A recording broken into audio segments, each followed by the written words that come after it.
ASMR, because there are also kids around, so they're probably gonna scream. I've been reading The Enchanted Wood by Enid Blyton. It's really nostalgic. I love the magic faraway tree. There's also a book called The Magic, like Wishing Chair or something like that. And that book is really good as well. I'm gonna read a few chapters, I think. Number 1. How they found the magic wood. I might change the volume of my speech in different bits. We'll see. There were once 3 children called Jo, Bessie, and Fanny. All their lives they had lived in a town, but now their father had a job in the country, so they were all to move as soon as ever they could. What fun to be in the country, said Jo. I shall learn all about animals and birds. And I shall pick as many flowers as I want to, said Bessie. And I shall have a garden of my own, said Fanny. When the day came for the move, all the children were excited.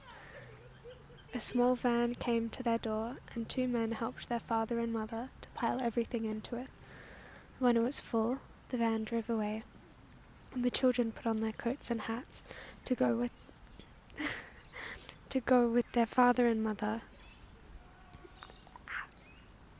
to catch a train at the station. Now we're off, cried Jo. The country, sang Bessie. We might see fairies there, said Fanny. The train whistled and chuffed out of the station. The children pressed their noses to the window and watched the dirty houses and the tall chimneys race by. How they hated the town. How lovely it would be to be in the clean country, with flowers growing everywhere and birds singing in the hedges. We might have adventures in the country, said Jo. There will be streams and hillsides, big fields and dark woods. Oh, it will be lovely. You won't have any more adventures in the country than you will have in town, said their father. I dare say you'll find it all very dull. Whoa. But that's where he was quite wrong. My goodness, the things that happened to those 3 children. They arrived at last at the tiny station. Burp ASMR. Where they were to get out. A sleepy-looking porter put their 2 bags on a barrow and said he would bring them along later. Off they all went down the winding country lane, chattering loudly. I wonder what our cottage will be like, said Bessie. And I wonder if we've got a garden, said Fanny. But long before they reached their new home, they were tired out and could not bother to say a word more to each other. Their cottage was 5 miles from the station, and as the children's father could not afford to do anything but walk there, it seemed a very long way indeed. There was no bus to take them, so the tired children dragged their feet along, wishing for a cup of milk and a cosy bed. At last they got there, and dear me, it was worth all the walk, for the cottage was sweet. Roses hung from the walls, red and white and pink, and honeysuckle was all around the front door. It was lovely. The van was at the door, and the 2 men were moving all the furniture into the little house. Father helped, whilst Mother went to light the kitchen fire to make them all a hot drink. They were so tired that they could do nothing but drink hot milk, eat a few biscuits, and tumble into their roughly made beds. That's my nighttime routine. Jo looked out of the window, but he was too sleepy to see properly. In 1 minute, the 2 girls in their small room were asleep, and Jo too, in his even tinier room. What fun it was to wake up in the morning and see the sun shining in at strange windows.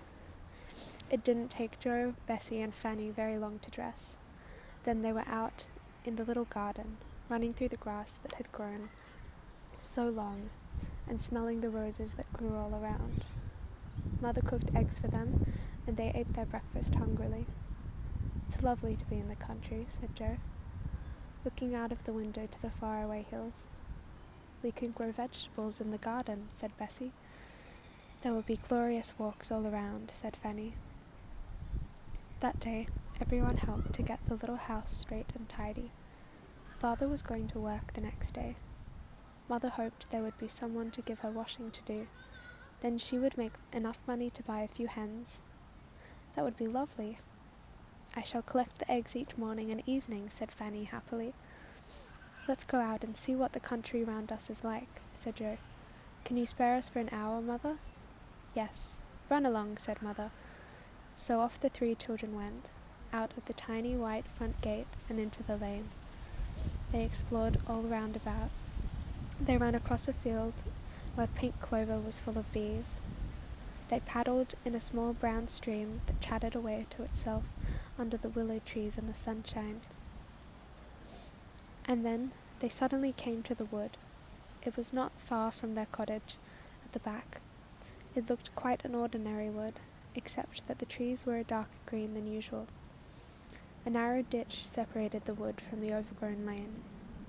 "A wood," said Bessie in delight. "We shall be able to have picnics here." "It's rather a mysterious sort of wood," said Joe, thoughtfully. "Don't you think so, Bessie?" "Well, the trees are rather thick, but they seem about the same as any others," said Bessie. "They don't quite," said Fanny. "The noise the leaves make is different. Listen." They listened, and Fanny was right.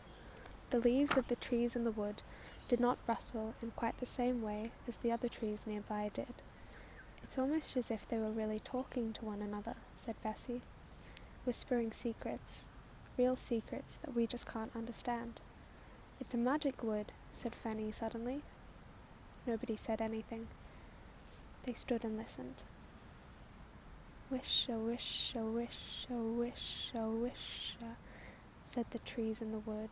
"Wish, a wish, a wish, a wish, a wish," and bent towards one another in a friendly way. "There might be fairy folk in there," said Bessie. "Shall we jump over the ditch and go in?" "No," said Joe. "We might get lost. Let's find a way around before we go into big woods like this." "Joe, Bessie, Fanny." Suddenly their mother's voice from the cottage, not far off. "Tea time, tea time." The children felt hungry all at once. They forgot the queer wood and ran back to their new home. Mother had new bread with strawberry jam for them, and they ate a whole loaf between them. Father came in as they were finishing. He had been shopping for Mother in the village 3 miles away, and he was hungry and tired. "We've been exploring everywhere, Father," said Bessie, pouring him out a big cup of tea. "We found a lovely wood," said Fanny. "It's a queer sort of wood," said Joe. "The trees really seem to be talking to one another, Father." "That must be the wood I heard about this afternoon," said Father. "It has a strange name, children." "What is it called?" asked Joe. "It's called the Enchanted Wood," said their father. "People don't go there if they can help it. It's funny to hear things like this nowadays, and I don't expect there is really anything very queer about the wood. But just be careful not to go too far into it, in case you get lost." The children looked in excitement at one another. The Enchanted Wood, what a lovely name. And each child secretly thought the same thought: "I shall go and explore the Enchanted Wood as soon as ever I can." Their father set them to work in the overgrown garden after tea. Joe had to pull up the tough thistles, and the 2 girls had to weed the untidy vegetable bed. They spoke to one another in joyful voices. The Enchanted Wood. We knew there was something queer about it. "I guess there were fairies there," said Fanny. "We'll do some exploring as soon as we can," said Bessie. "We'll find out what those whispering trees are saying. We'll know all the secrets of the wood before many weeks are past." And that night, at bedtime, all 3 stood at the window, looking out on the dark, whispering wood behind the cottage. What would they find in the Enchanted Wood?